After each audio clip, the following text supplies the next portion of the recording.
सुरू झालं कलकत्त्यात जवळ बराकपूरला एप्रिल 1857 मध्ये. आणि ती बातमी मे महिन्यापर्यंत मेरठला आली. मेरठला खूप मोठी छावणी होती आणि त्या छावणीतल्या सैनिकांनी उठाव केला आणि त्याच्यानंतर तो सगळा वणवा संपूर्ण भारतभर पेटला. तत्कालीन राज्यकर्त्यांनी याला म्युटिनी किंवा बंड असं म्हणायला सुरुवात केली. त्याचीच री आमच्या इतिहासकारांनी ओढली. अशी महत्वाची घटना जी झालेली आहे, जी आपल्या पाठ्यपुस्तकात साधारणतः पान दीड पानात येते आणि ज्याच्यावरती फार मोठ्या संख्येनं ग्रंथ लिहिलेले आहेत, तर ह्या जागेला जावं, या जागेला जाऊन तिथे काय झालं हे सगळं बघावं. आजच्या पिढीने म्हणजे आता जे येणाऱ्या किंवा आपल्या पिढीतल्या लोकांनी सुद्धा तुम्ही म्हणता तसं ते म्युटिनी आहे असंच ऐकलेलं आहे. आणि तुमचा पहिला पॉईंट अगदी व्हॅलिड आहे की ती म्युटिनी नसून तर पहिला लढा होता स्वातंत्र्याकरता. ही अशी टूर काढावी आणि अनेकांनी हे बघावं असं तुम्हाला का वाटलं असं? 1857ला आमचा बिमोड झाला, पराभव झाला. त्याची विविध कारणं आहेत.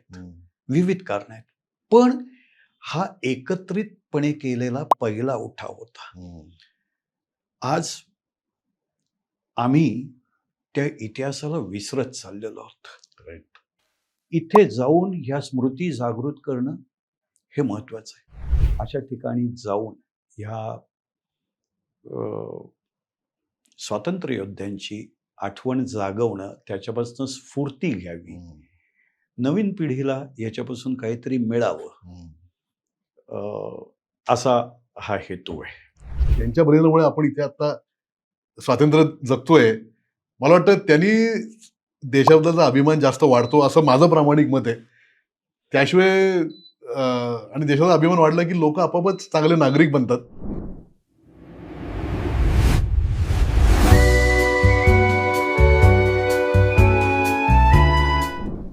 नमस्कार श्रोतेहो, स्मार्ट ट्रॅव्हलर मीडियाच्या पॉडकास्टमध्ये आपलं परत स्वागत आहे. को पॉवर्ड बाय फिदाटो हॉटेल्स. पर्यटन म्हणजे काय? पर्यटन म्हणजे फक्त ठिकाणं बघणं, तिथली मजा करणं, खाद्यसंस्कृती बघणं, हे पर्यटन आहेच, नो डाऊट.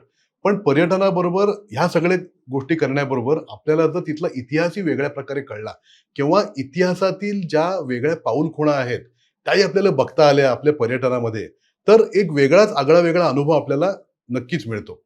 तर आजचे माझे जे गेस्ट आहेत ते असंच काहीतरी करू पाहत आहेत. खूप वेगळी आयडिया आहे त्यांची.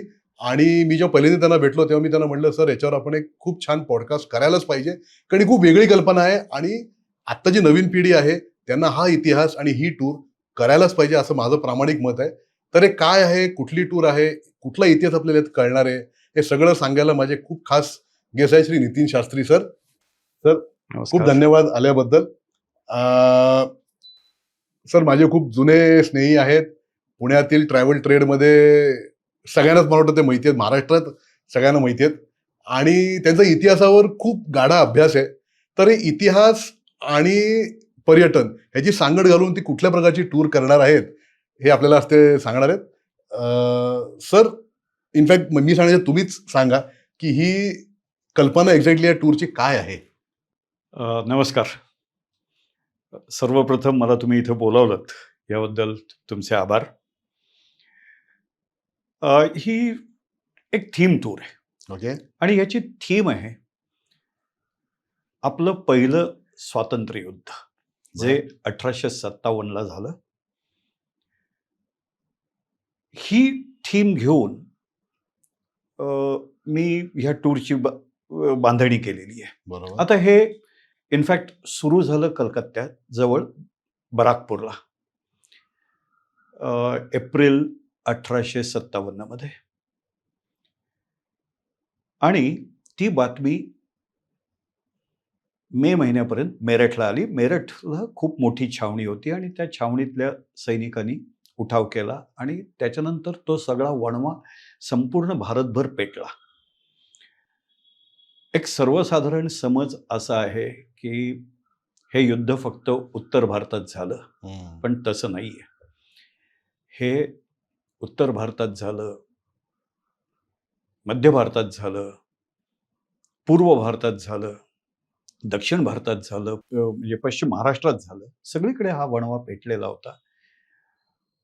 पण दुर्दैवानं हा प्रयत्न फसला आणि तत्कालीन राज्यकर्त्यांनी याला म्युटिनी किंवा बंड असं म्हणायला सुरुवात केली. त्याचीच री आमच्या इतिहासकारांनी ओढली.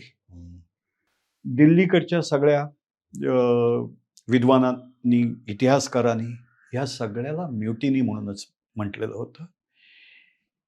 याला स्वातंत्र्य युद्ध हे नाव पहिलं दिलं ते म्हणजे स्वातंत्र्यवीर विनायक दामोदर सावरकर यांनी. अशी महत्वाची घटना जी झालेली आहे, जी आपल्या पाठ्यपुस्तकात साधारणतः पान दीड पानात येते आणि ज्याच्यावरती फार मोठ्या संख्येनं ग्रंथ लिहिलेले आहेत, तर ह्या जागेला जावं, या जागेला जाऊन तिथे काय झालं हे सगळं बघावं, हा या सहलीचा उद्देश आहे. बर बर. म्हणजे 1857चं त्याला आपण म्हणतो, सावरकर त्याला स्वातंत्र्य समर असं नाव दिलंय. हो. तर ते कुठे घडलं, कसं घडलं, काय घडलं, हे तुम्ही या टूरमध्ये दाखवणार आहात. या ह्याच्यात ही टूर जी आहे ते 3 रात्र दिल्ली, 1 रात्र आग्रा, 2 रात्र झाशी, 3 रात्र लखनौ आणि 1 रात्र कानपूर बिठूर अशी ही 10 दिवसाची सहल आहे. पण त्या ह्याच्यात आपण मेरठला जाणार आहोत. पण सर, मी थोडं तुम्हाला इंटरप्ट करतो की आजच्या पिढीने, म्हणजे आता जे येणाऱ्या किंवा आपल्या पिढीतल्या लोकांनी सुद्धा तुम्ही म्हणता तसं ते म्युटिनी आहे असंच ऐकलेलं आहे. आणि तुमचा पहिला पॉईंट अगदी व्हॅलिड आहे की ती म्युटिनी नसून तर पहिला लढा होता स्वातंत्र्याकरता. त्यांनीच म्हणतो ठिंगी पडली आणि त्यांनीच पुढे मग जे काय होत गेलं ते 1947ला त्याचं कल्मिनेशन झालं असं म्हणू आपण. पण ही अशी टूर काढावी आणि अनेकांनी हे बघावं असं तुम्हाला का वाटलं असं? कारण हे खूप हे धाडस आहे. आता कोणी हे धाडस केलेलं नाहीये, अशा प्रकारची टूर करून लोकांना नेणं. नाही, ही ह्या पद्धतीची माझी पहिली सहल नाहीये. 2007 मध्ये मी याची पहिली सहल अच्छा. तयार केली, ज्या वेळेला 1857च्या युद्धाला, पहिल्या स्वातंत्र्य समराला 150 वर्ष पूर्ण झाली. त्यावेळेला अख्खा देश ह्याची 150वी जयंती किंवा 150वा समारोह तो साजरा करत होता. त्यावेळेला माझ्या डोक्यात ही कल्पना आली की बाबा आपण ही टूर करावी आणि ती सहल खरंच खूप चांगली झाली. म्हणजे प्रत्येक पर्यटन व्यावसायिकाच्या काही अशा आवडत्या सहली असतात किंवा एखादी टूर झाली ना त्याचं खूप समाधान तुम्हाला मिळतं. त्यावेळेला ही सहल केल्याचं मला खूप समाधान मिळालं. त्याच्यानंतर मी अनेकदा ही सहल केली. काही ॲडिशन्स, काही ओमिशन्स अशा करत मी त्या सहल केल्या. पण कधी त्याला 25-30 माणसं होती, कधी 8च माणसं होती. पण तरीसुद्धा मी नेटानं ही सहल केली. आणि आत्ताच्या ह्याला सुद्धा प्रतिसाद मिळो अथवा न मिळो, 7-8 जण झाले तरी ही टूर नक्की जाणार. नाही सर, ही तर टूर माझ्या मते 100% भरणार आहे असं मला वाटत नाही असेल. कारण खूप वेगळा विषय आहे आणि लोकांना पण आपल्या पूर्वजांनी काय सॅक्रिफाईस केले हे कळणं खूप गरजेचं आहे. अगदी बरोबर, खूप गरजेचं आहे. आज तुम्ही बघा, अमेरिकेत बोस्टन टी पार्टी हा जो दिवस आहे ना, तो आजही तिथे त्या पारंपरिक वेशात साजरा केला जातो. आजही तिथे जहाज आणलं जातं, त्याच्यावरती त्या काळातले कपडे घालून, त्या काळातले भाले, बर्चा, तिरकमठा हे सगळं घेऊन लोक त्याच्यावरती हल्ला करतात आणि वरनं चहाच्या पेट्या खाली टाकतात.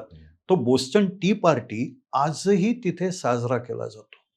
ही 17व्या शतकात झालेली गोष्ट आहे. त्यांनी ते अजूनही जपून ठेवलेलं आहे. त्यांच्याकडे अशा गोष्टी ज्या आहेत ह्या जपून ठेवण्याची एक मोठी परंपरा आहे. म्हणजे अमेरिकन सिव्हिल वॉर संपल्यानंतर ते जिथे संपलं, शेवटची जी लढाई आहे, त्या लढाईत माणसं जशी होती, शेवटचा जो सीन होता, तो तसाच्या तसा एका जवळपास 125 एकर परिसरात ते उभारलेलं आहे, स्मारक उभारलेलं आहे आणि तसंच्या तसं ब्रॉन्झचे ते स्टॅच्यू, सैनिक पडलेले आहेत, तोफा धडाडतायत, हे सगळं त्यांनी तिथं. आमच्याकडे एवढा सगळा आम्हाला देदीप्यमान इतिहास आहे. 1857ला आमचा बिमोड झाला, पराभव झाला. त्याची विविध कारणं आहेत, विविध कारणं आहेत. पण हा एकत्रितपणे केलेला पहिला उठाव होता. आज आम्ही त्या इतिहासाला विसरत चाललेलो आहोत. राईट. असं हे आहे आणि ह्या ह्याच्यात एवढ्या मोठ्या समूहानं भाग घेतलेला आहे. वयोगट म्हणाल तर 18-19 वर्षाच्या मुलापासून कुंवर सिंग जो 76 वर्षाचा आहे, आरा, बिहारमध्ये आरा म्हणून जागा आहे, तिथला संस्थानिक, जगदलपूर, तो 76 वर्षाचा आहे. एवढा मोठा स्पॅन आहे, 18 ते 76. वाटतं सगळे जाती आणि धर्म इन्व्हॉल्ड होते. सगळे त्याच्यात हिंदू होते, मुसलमान होते, हिंदू मधल्या सर्व पंथ आणि प्रांत हे ह्याच्यात सहभागी झालेले होते. आणि म्हणून इथे जाऊन ह्या स्मृती जागृत करणं हे महत्वाचं आहे. आता ब्रिटिशांनी बघा काय केलं. ब्रिटिशांनी त्यांच्या बाजूनं जे सैनिक लढले आणि जे पडले, कानपूरला, दिल्लीला त्यांची स्मारकं उभी केली. दिल्ली विद्यापीठात हिंदूराव हवेलीच्या बाजूला एक चर्च आहे. त्या चर्चमध्ये आत गेल्या गेल्या तुम्हाला हे दिसतं. This memorial is erected in memory of those European and Hindi soldiers who laid down their lives to save the empire. Okay. आमच्याकडे असं काही आहे का? दुर्दैवानं म्हणायला लागतं, अभावानं आमच्याकडे असं आहे. ही खरं तर प्रत्येक शहरात पाहिजेत ही स्मारकं. पण दुर्दैवानं आमच्याकडे तसं होत नाही. आणि म्हणून अशा ठिकाणी जाऊन ह्या स्वातंत्र्य योद्ध्यांची आठवण जागवणं, त्याच्यापासून स्फूर्ती घ्यावी, नवीन पिढीला याच्यापासून काहीतरी मिळावं, असा हा हेतू आहे. नाही सर, आणि तुम्ही म्हणता तसं लोकांनी ते बघणं, आणि मला वाटतं आपण जेव्हा इतिहास बघतो, आपल्या पूर्वजांनी दिलेलं बलिदान, जेणेकरून ज्यांच्या बलिदानामुळे आपण इथे आता स्वातंत्र्य जगतोय, मला वाटतं त्यांनी देशाबद्दलचा अभिमान जास्त वाढतो, असं माझं प्रामाणिक मत आहे. त्याशिवाय आणि देशाचा अभिमान वाढला की लोक आपोआपच चांगले नागरिक बनतात, असं माझं एक मत आहे. माहित नाही मला, पण तुम्ही म्हणता ते अगदी योग्य आहे. जो समाज इतिहास विसरतो त्या समाजाला भवितव्य राहत नाही. करेक्ट. तो त्याच्यामुळे आपण आपला इतिहास अत्यंत ज्वलंत आहे, देदीप्यमान आहे. असा संघर्ष म्हणजे 1857चा ब्रिटिशांनी एवढा धसका घेतला होता. नंतरच्या ह्याच्यात परत असं काही होऊ नये म्हणून त्यांनी भारतात अनन्वित अत्याचार केले. एकट्या दिल्लीत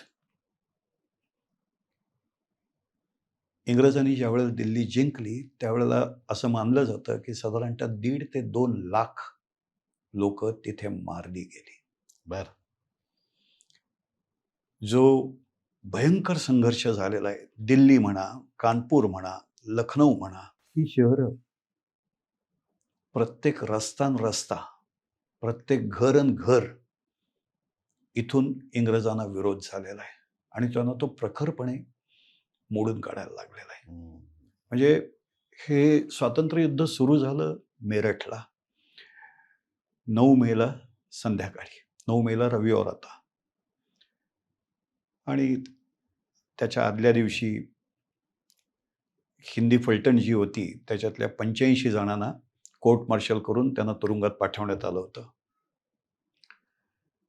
आणि सगळे संतापलेले होते. काय करायचं?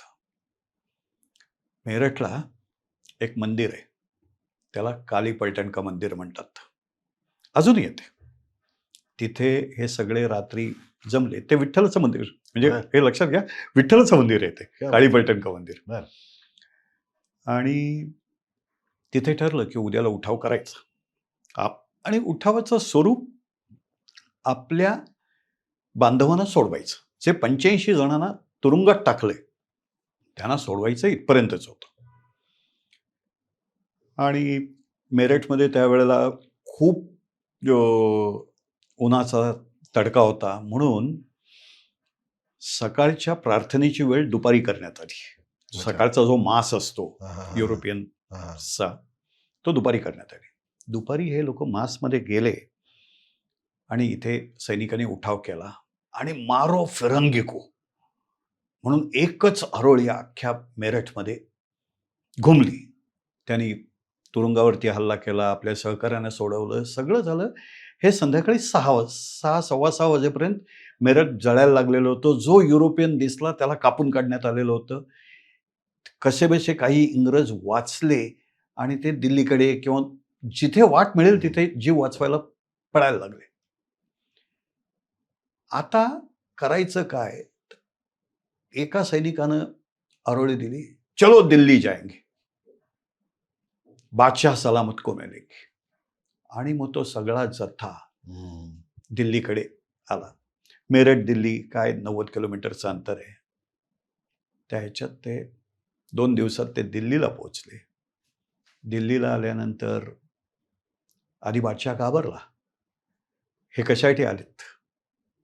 प्रेसिडेंटने सांगितलं बादशाहला की त्यांना काही हे करायचं नाही, पण बादशाहनं प्रेसिडेंट ब्रिटिश होता खरं. ब्रिटिश होता.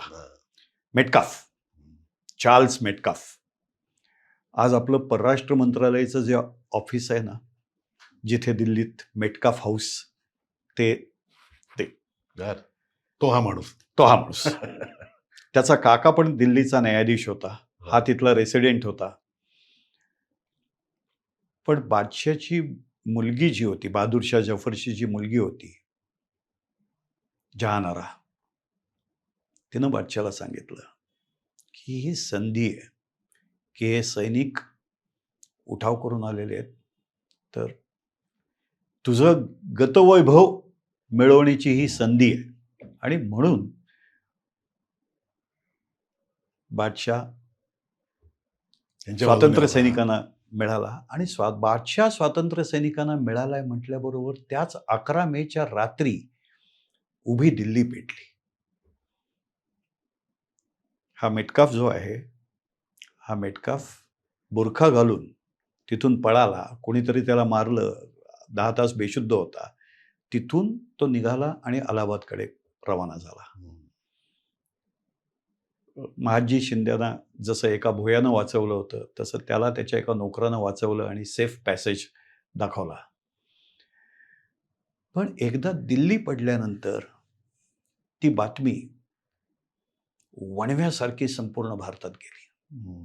झाशीला आली, कानपूरला आली, बिठूरला गेली, बिहारमध्ये आराला गेली, उत्तर प्रदेशात लखनौला गेली, अवधला गेली, फैजाबादला गेली,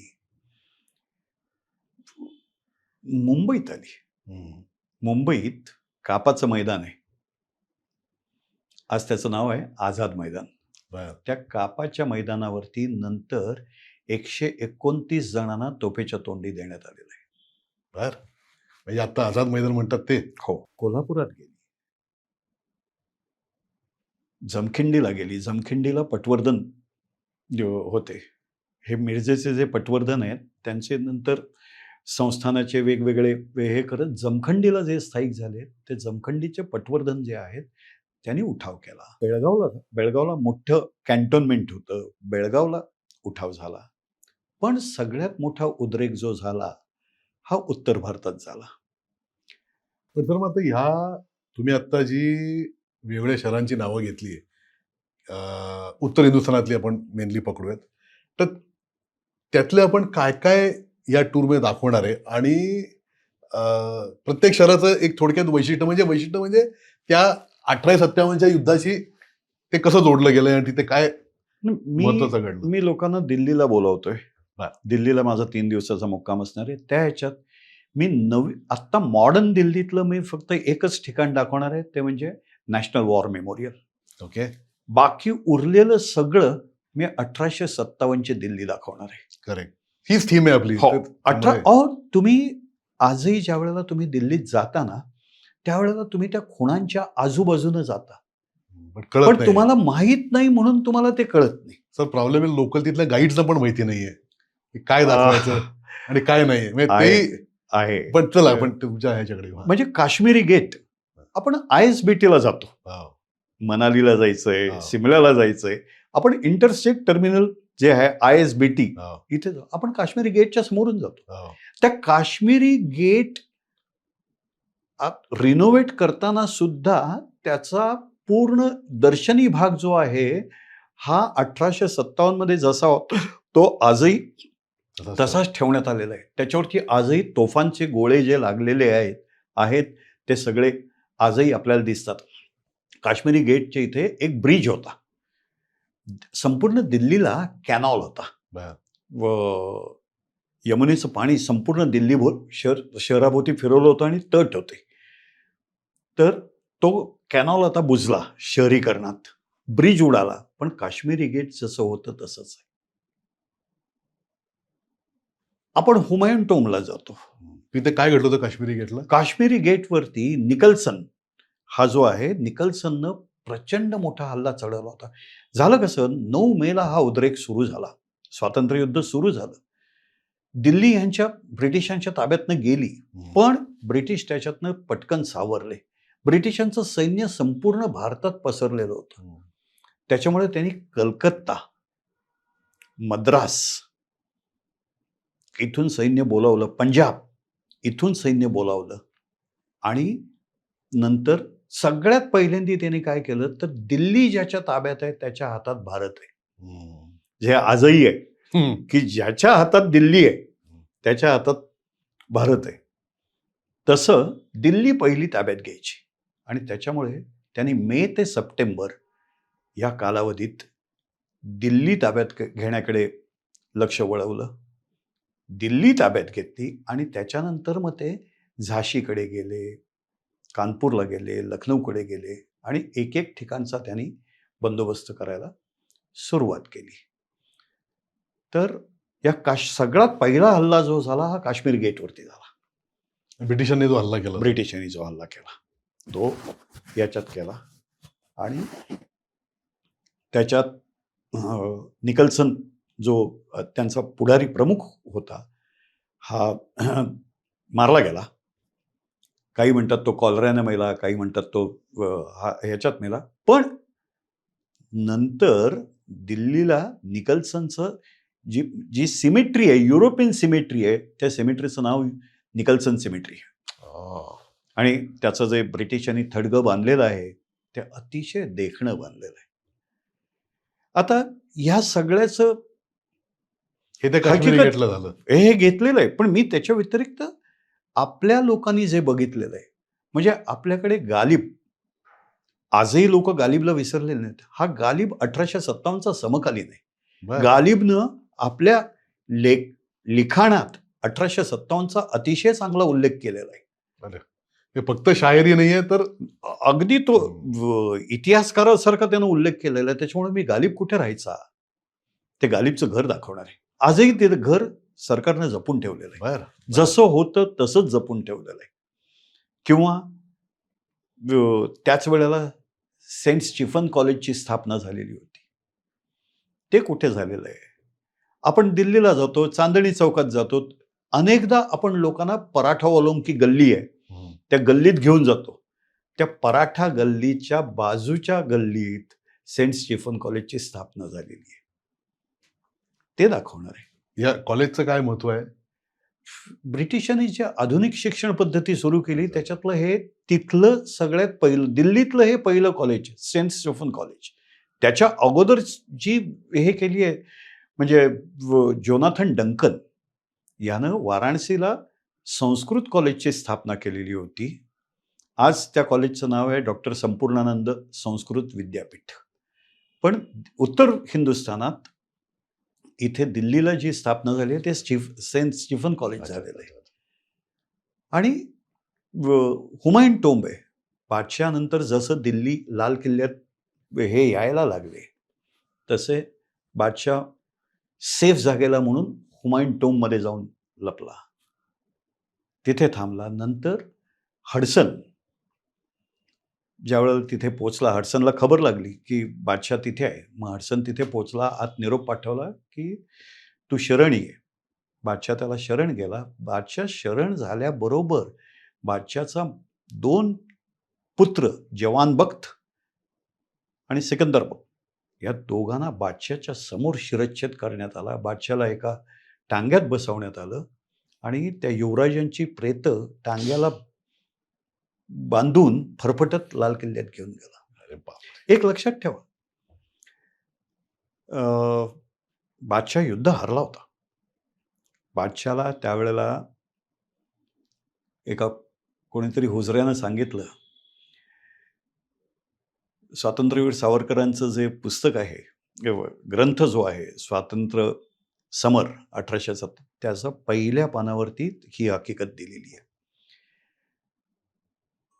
एका हुजऱ्यानं सांगितलं की दुमदुम में दम नहीं अब खैर मांगो जान की, दुमदुम में दम नहीं अब खैर मांगो जान की, ऐ जफर अब ठंडी हुई शमशेर हिंदुस्तान की. की आता काही करण्यासारखं राहिलेलं नाहीये, तुझ्या प्राणांची भीक माग. आणि तो बादशाह ज्यानं सर्वस्व गमावलेलं होतं, स्वतःचे 2 पुत्र डोळ्या देखत शिरच्छेद झालाय हे बघायला लागलेलं होतं, अशा त्या माणसानं ताडकन त्या माणसाला उत्तर दिलेलं आहे, गाझियों में भू रहेगी जब तलक ईमान की. गाझी म्हणजे वीर, रणवीर, महावीर.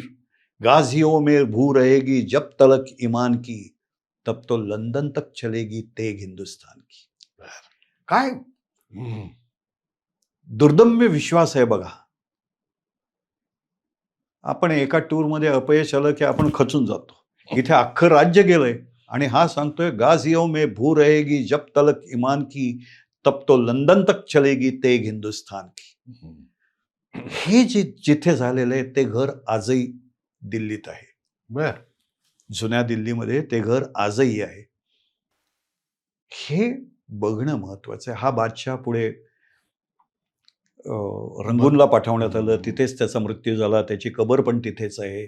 बादशाह काही परत इथे येऊ शकला नाही. पण हे जे आहे हे दुर्दैवानं आमच्या क्रमिक पुस्तकात येत नाही.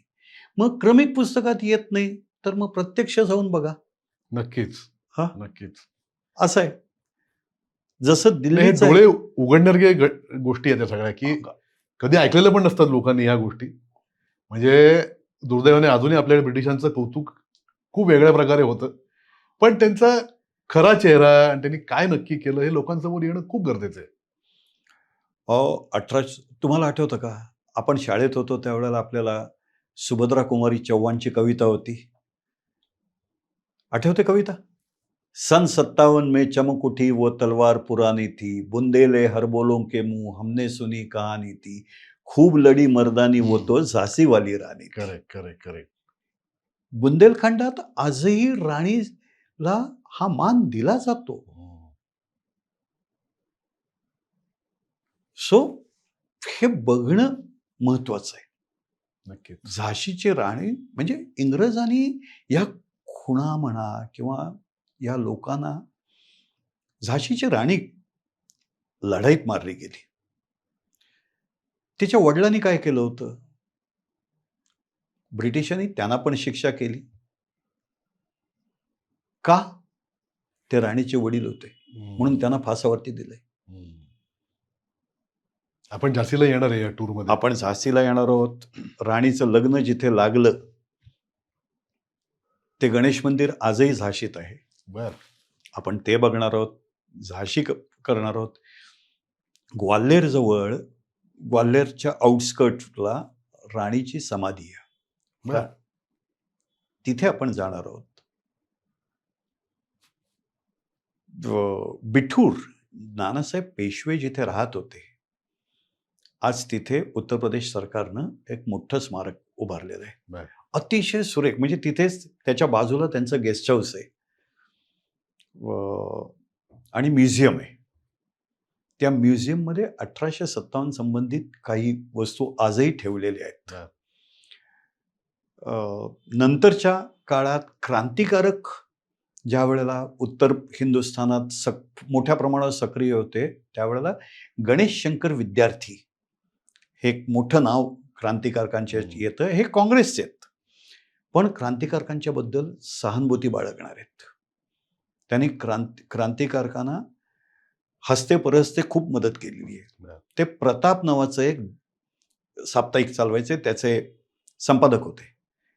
त्याच्यातून 1857च्या त्यावेळेला जसं बुंदेले हर बोलों के मुंह, ज्या कहाण्या त्यांनी ऐकलेल्या होत्या त्या प्रतापमध्ये सगळ्या ते छापत होते आणि त्याच्याबद्दल त्यांना अनेकदा शिक्षा झालेली आहे. आपण हे सगळं बघणार आहोत. क्या बात आहे, क्या बात. लोकांना मला वाटतं डोळ्यासमोर तो इतिहास जिवंत झाल्यासारखं वाटेल ही सगळी ठिकाणं बघताना. तर आपण दिल्ली झालं, झाशी झालं, अजून त्यात खूप ना, तुम्ही पेशव्यांचं नाव घेतलं. आपण तात्या टोपेंचं एक खूप महत्वाचं नाव आहे. दिल्ली नंतर आपण आग्र्याला जाणार. दिल्ली मेरठ करून आपण आग्र्याला जाणार आहोत. ब्रिटिश कसे होते तुम्हाला सांगतो. हा जनरल हॅवेलॉक आहे, ज्याचं नाव हॅवेलॉक आयलँड अंदमानला दिलं होतं आणि आता स्वराज्य द्वीप करण्यात आलेलं आहे.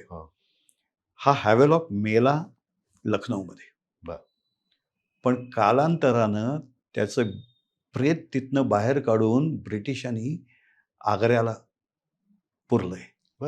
आग्रा किल्ल्यात तिथे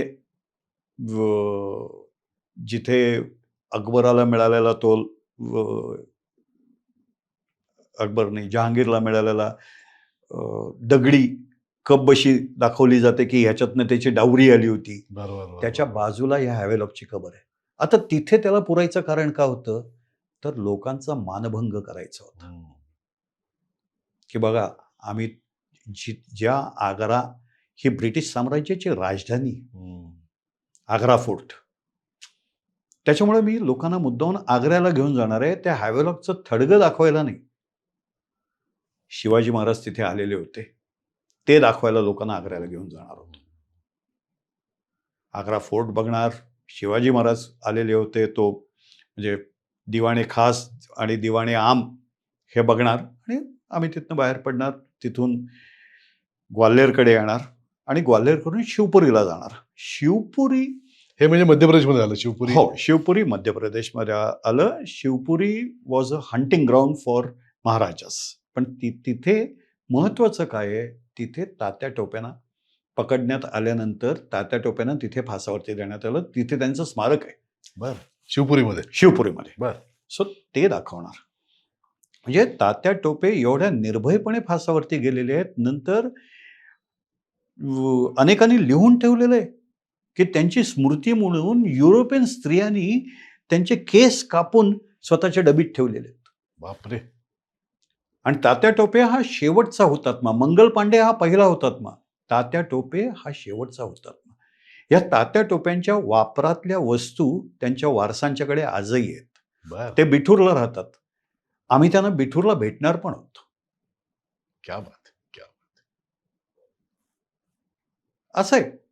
आणि त्यांच्याकडे या वस्तू अगदी व्यवस्थित त्यांनी जपून ठेवलेल्या आहेत आणि ते आनंदानं लोकांशी संवाद साधतात. कुठे गर्व नाही की आम्ही तात्या टोप्यांचे वंशज आहोत, काही हे आहोत. अजिबात हे गर्व नाही. या त्यांच्या वारसानी आपला इतिहास जपून ठेवायचा प्रयत्न केलेला आहे आणि आपण त्याला साथ दिली पाहिजे. नक्कीच नक्कीच नक्कीच. हा डोळसपणे आपण बघितला पाहिजे. मग हे करून आपण लखनौला जाणार आहोत. ओके. लखनौ तर त्यावेळेला अतिशय मोठ्या प्रमाणावरती लखनौला उद्रेक झालेला होता.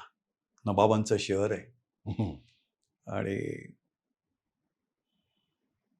तुम्हाला तो सिनेमा आठवतो का? शतरंज के खिलाडी. त्या शतरंज के खिलाडीचं प्रेमचंदच्या याच्यातलं पहिलं वाक्य आहे, वाजिद अली शाह का समय था और लखनऊ नशे के रंग में डुबा हुआ था. आणि नंतर ते दोघं संजीव कुमार आणि जावेद जाफरी बुद्धिबळ खेळायला म्हणून तिकडे जातात. त्यांचा नोकर येतो आणि तो नोकर त्यांना फक्त सतत सांगत होतो, गोरी फौज सरकार, गोरी फौज सरकार. आणि हे दोघं बुद्धिबळ खेळायच्या नशेत असतात. पण ती नशा 1857 मध्ये त्यांनी पूर्णपणे बाजूला सारून आपलं स्वातंत्र्य मिळवायचा अटोकटीचा प्रयत्न केलेला होता. त्या नवाबांनी सुद्धा नवाबांनी सुद्धा, अवधच्या नवाबांनी अटोकटीचा प्रयत्न केलेला होता. जनतेनं त्यांना तेवढीच साथ दिली. त्याच्यामुळे लखनौला फार मोठ्या प्रमाणावरती नरसंहार झाला आणि केला गेला. म्हणजे ब्रिटिशांनी सिकंदर बाग, ज्या वेळेला तिथला एक एरिया आहे सिकंदर बाग, मोठा वाडा आहे तिथे, म्हणजे पॅलेस आहे. ह्या नवाबांना जनाना मोठा असायचा, त्याच्यामुळे प्रत्येक राणीला एक एक महाल बांधून दिला जायचा. तशी एक सिकंदर बाग बांधलेली होती. त्या सिकंदर बागेत जवळपास 2000 माणसं कापली गेली आणि नंतर ब्रिटिशांनी त्या भागात जायला सगळ्यांना बंदी घातली, कर्फ्यू लावला.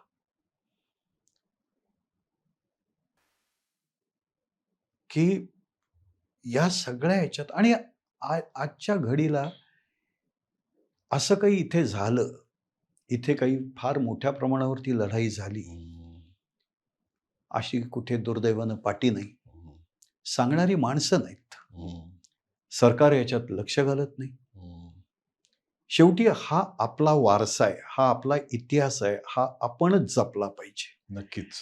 जसं रामायण आणि महाभारत एका पिढीकडनं दुसऱ्या पिढीकडे येत गेलं, तसं आपण हा इतिहास सुद्धा एका पिढीकडून दुसऱ्या पिढीकडे मौखिक इतिहास का होईना आपण तो दिला पाहिजे, म्हणजे तो जपला जाईल. तर ते हे बघितलं पाहिजे. लखनौ क्रांतिकारकांसाठी पण फार मोठं होतं. काकोरी, गेल्या वर्षी काकोरीला 100 वर्ष पूर्ण झाली. मग आम्ही काकोरीत जाणार आहोत.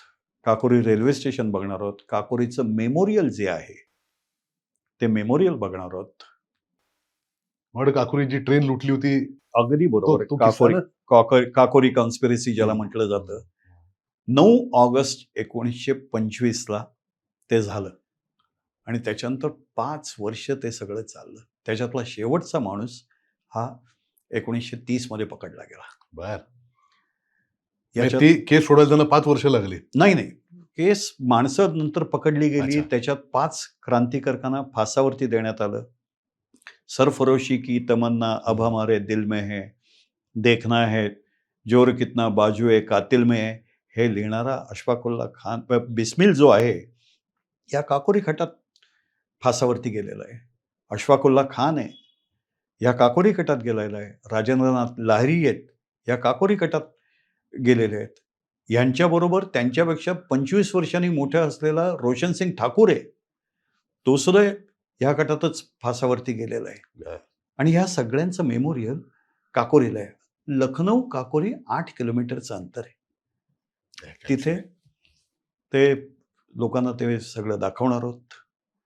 लखनौला शहीद पार्क, कानपूर आणि लखनौ इथे शहीद पार्क म्हणून जी मेमोरियल झालेली आहेत, अतिशय देखणी मेमोरियल आहेत.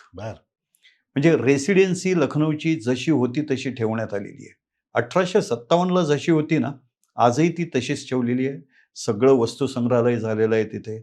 फोटोच्या माध्यमातून आणि त्रिमिती 3Dच्या माध्यमातून तिथे ते सगळं दाखवलं जातं. ते सगळं दाखवणार आहे. पण त्याच्या व्यतिरिक्त क्रांतिकारकांच्या ह्या ज्या तिथे मोठ्या घटना झालेल्या आहेत, ज्या वास्तूत काकोरीचा खटला झाला, ती वास्तू आता न्यायालयाची वास्तू GPO मध्ये कन्वर्ट करण्यात आलेली आहे. ती बरं. वास्तू आम्ही दाखवणार आहोत. बरं. भगतसिंगच्या वापरातल्या काही वस्तू लखनौपासून एक 100 किलोमीटरवरती हरदोई म्हणून जागा आहे. मुद्दाम वेळात वेळ काढून आम्ही हरदोईला जाणार आहोत. लखनौपर्यंत जातोय, मग 100 किलोमीटर जायला काय हरकत आहे? नक्कीच जाऊन भगतसिंगच्या वापरातल्या काही वस्तू आपल्याला याची देही याची डोळा बघता येतील. नक्कीच नक्कीच. सो म्हणून आम्ही तिथे जाणार आहोत. क्या बात आहे, क्या बात आहे. सर खूपच आगळा वेगळा आगळी वेगळी सहल आहे.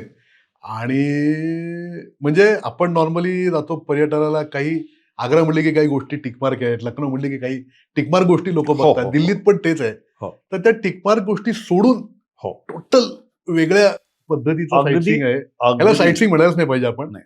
हे मला वाटतं ह्याला काहीतरी वेगळं दर्शन म्हणायला पाहिजे या गोष्टी. आपण ही या गोष्टींचं नॉलेज टूर आहे असं knowledge म्हणा. आहे. आणि आपण हे बघितलं पाहिजे. ही वीरवृत्ती आहे. ही वीरवृत्ती जागवली पाहिजे आणि ही जागवण्यासाठी त्या जागा बघितल्या पाहिजेत. नक्कीच नक्कीच नक्कीच. नाही, प्रश्नच नाही. आणि मला वाटतं जिथून सगळ्या स्वातंत्र्य संग्रामाची सुरुवात झाली त्या सगळ्या जागा बघणं तर म्हणजे हो. जायलाच पाहिजे, असं काही त्याला दुसरा ऑप्शनच नाहीये. आत्ताही तुमची सहलीच्या काय तारखा आहेत त्या, म्हणजे कधी करताय? 1 ऑगस्ट ते 10 ऑगस्ट सहल 1 ऑगस्टला दिल्लीला सुरू होईल. अच्छा, सकाळी. सकाळी 10 वाजेपर्यंत तुम्ही तिथे पोहोचणं अपेक्षित आहे. 10 ऑगस्टला लखनौला संध्याकाळी 6 वाजता ज्या धर्मशाळेत लोकमान्य टिळक उतरले होते बर 1916 मध्ये, छेदीलाल धर्मशाळा, तो आमचा शेवटचा पॉइंट आहे. बर. त्या धर्मशाळेत लोकमान्य टिळक ज्या टेबलवरती बसून पत्रव्यवहार करत होते ते टेबल त्या मालकानं आजही जपून ठेवलेलं आहे. क्या बात आहे, क्या बात. ते शेवटचं दाखवणार. कारण 1857 नंतर स्वातंत्र्याचा हुंकार हा पहिला लोकमान्य टिळकाने केला. विष्णू कृष्ण शास्त्री चिपळूणकर किंवा इतर त्यावेळेचे काही लेखक आहेत, त्यांनी लिहून ठेवलेलं आहे की हिंदुस्थान एक थंड गोळा झाला होता. एवढी दहशत इंग्रजांनी निर्माण केलेली होती इथे. शस्त्रास्त्र बंदीचा कायदा लावलेला होता, त्याच्यामुळे घरात शस्त्र बाळगायची नाहीत. त्या ह्याच्यात स्वातंत्र्याचा पहिला हुंकार जो आहे हा लोकमान्यांनी केला. आणि म्हणून 1857ची टूर मेरठला आम्ही सुरू करणार आणि लोकमान्य टिळक जिथे छेदीलाल धर्मशाळेत वास्तव्याला होते ती धर्मशाळा दाखवून आम्ही ही सहल संपवणार आहोत. 1 म्हणजे ऑगस्ट ते जिथे- 10 ऑगस्ट. ते स्वातंत्र्य समर संपून तुम्ही म्हणत थंड झालं होतं सगळं, हो. जिथून परत सुरुवात झाली तिथे तुम्ही ती टूर एंड करा. क्या बात आहे, क्या बात आहे. छान आहे. पण ही आयडिया पण खूप छान आहे की जिथून परत सुरुवात झाली या स्वातंत्र्य संग्रामाला तिथून आपण परत तिथे बरोबर टूर आहे. एंड करायची. सर, आणि तुम्ही आता बोलता लखनौ म्हणला तर लोक अयोध्येपर्यंत आजकाल जातात नवीन राम मंदिर वगैरे बघायला. तिथून लखनौ काय फार लांब नाहीये. तर मला वाटतं प्रत्येक पर्यटकाने तेवढे कष्ट नक्कीच घ्यावे. अगदी- 2 दिवस वाढवून 1 दिवस वाढून जर लखनौला जावं. अगदी अयोध्येतनं? अगदी नक्की तिथे जावं. लखनौच्या अयोध्येच्या शेजारी फैजाबाद आहे. फैजाबादमध्ये काही क्रांतिकारकांना फासावरती दिलेलं आहे. तर मी तुम्हाला राम- गंमत रामप्रसाद सांगतो. बिस्मिल हा त्याला तिथे फासावरती दिलंय. क्रांतिकारकांचं तिथे असणार 100%. अयोध्येमध्ये ज्या नावाने सुभाष बोस राहिले ते गुमनामी बाबा म्हणून, ते खूप लोकांना वाटतं की ते त्या नावाने राहिले भारतामध्ये वगैरे. हे आता त्यात कॉन्ट्रोवर्सी आहे. पण त्यांची फैजाबादमध्ये अयोध्येमध्ये एक समाधी पण आहे. बरोबर आहे. आणि ती अयोध्येत आपण गुप्तार घाटाकडे जातो, ते गुप्तार घाटाच्या रोडवर अतिशय दुर्लक्षित अशी समाधी आहे. आसपास हॉटेल्स आहेत, कोल्ड्रिंक बिल्ड्रिंक विकणारे वगैरे, कोणाला माहीत पण नाहीये. मला एक रिक्षावाल्याने सांगितलं की सर आपको अगर देखना है तो ऐसा ऐसा है, आप देखो यहाँ पे. तिथे आता तिथे बोर्ड बीट लावले ना, ते कळतं की, आणि त्यांचा फोटो बीट आहे गुमनामी बाबा म्हणून. पण ते सुभाष हे पर्यटक हे बघत नाही, ती शोकांतिका आहे ऍक्च्युली. आम्ही फोटो काढायला जातो. आम्ही तिथे जातो, रामलल्लाला नमस्कार करतो आणि बाहेर येऊन आम्ही मंदिरासमोर सेल्फी काढतो. दुर्दैवानं गेल्या काही वर्षात आपल्या पर्यटनाचा बाज बदललाय. पूर्वी शाळा ह्या शिवाजी महाराजांच्या किल्ल्यांच्या वरती शाळांच्या सहली घेऊन जायच्या. नक्कीच.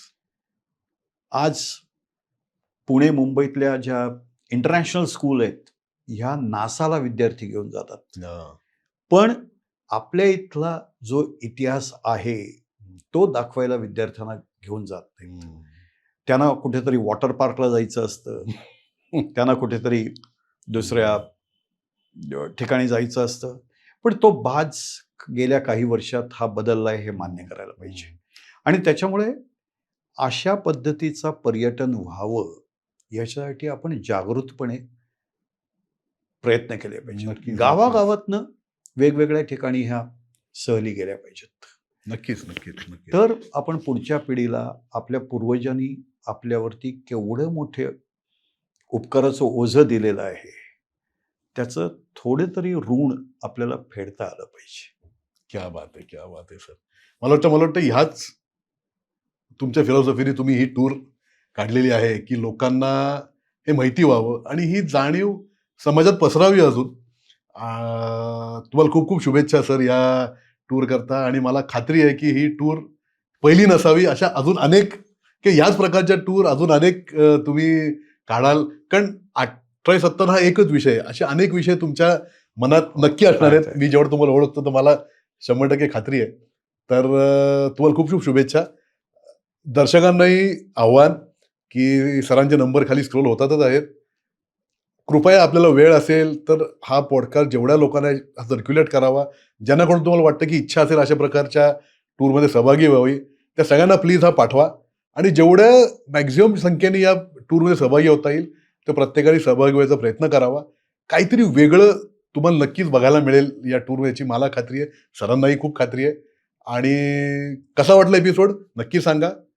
आमच्या चॅनल लाईक आणि सबस्क्राईब करायला विसरू नका, जेणेकरून असेच काही वेगळे विषय आम्ही घेऊन तुमच्यापाशी येऊ शकू.